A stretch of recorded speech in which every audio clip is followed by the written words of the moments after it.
The last few days, the events of the last few days have really gotten me to thinking about what are people protesting for and about in this world. A lot of protests out there, a lot of people in crowds, a lot of people holding up signs. What are they protesting for? What are they protesting about? And what is the media covering? And what is being ignored?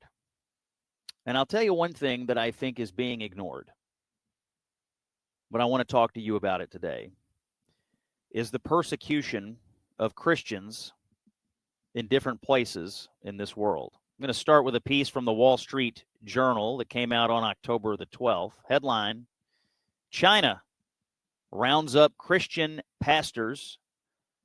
Beijing's latest crackdown on religion includes Ezra Jin Mingri. The rulers in Beijing, the journal writes, fear citizens who think for themselves, especially those who believe in a different God than the Chinese Communist Party, and they are proving it again with a broad roundup of pastors in the underground Christian church. On Friday, they detained Ezra Jin Mingri, who founded the Beijing Zion Church in 2007. He is living in China, running this church. His wife and daughter, I believe, live in the United States. He's not been allowed to leave China. But his ministry is one of China's largest. They have congregations across the country.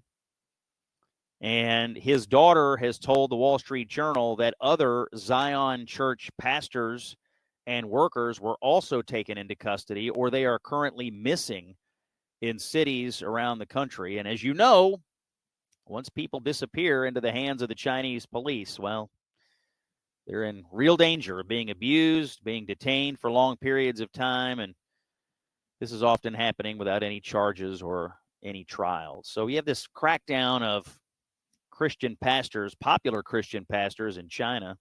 Secretary of State Marco Rubio issued a statement about this on Sunday. He called for the release of Mr. Jin and the other Zion Church leaders. Hopefully this issue is raised up to President Trump soon. I think his voice on it would matter significantly. The other issue going on, and this is not getting near enough attention, we're talking a lot about the Middle East and what's going on over there. Christians are being slaughtered in Nigeria. Jihadists in Nigeria have been persecuting and murdering Christians since 2009. It's estimated that 52,000 Christians have been murdered in Nigeria. 19,000 churches have been destroyed. This is Boko Haram and ISIS that are directly responsible. You have these armed terrorist groups raiding small towns, killing the men, abducting others, razing homes and crop fields. Millions of Nigerians have been displaced and forced into tent cities around the country. I was reading a press release from a U.S. congressman named Riley Moore of West Virginia. He's asking the U.S. State Department to designate Nigeria a country of particular concern amid the rampant Christian persecution there. According to Congressman Moore, 7,000 Christians have been killed in Nigeria this year alone. That's about 35 per day. Hundreds more are kidnapped. They are tortured. They have been displaced, as I mentioned, by these extremist groups. All of these churches are being destroyed. Now, President Trump previously designated Nigeria as a country of particular concern. That's a diplomatic term of art. However, that designation was reversed under President Biden for some reason. And so now Congressman Moore and other members of Congress are asking Secretary Rubio to restore that designation and to suspend all U.S. arms sales and technical support to Nigeria until that country's government takes action to protect these persecuted Christians. Thousands upon thousands upon thousands of Christians being slaughtered in Nigeria.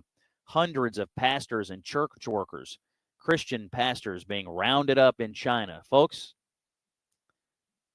Christians are being persecuted all over this world. A lot of protests out there, a lot of media outrage over this, that, and the other. Where's the outrage for the Christians? Where's the attention for the Christians? These stories don't get nearly the attention that so many other causes get. And yet, they are just as important. Well, we're going to continue to talk about it here on the Scott Jennings Show and on the Salem Radio Network.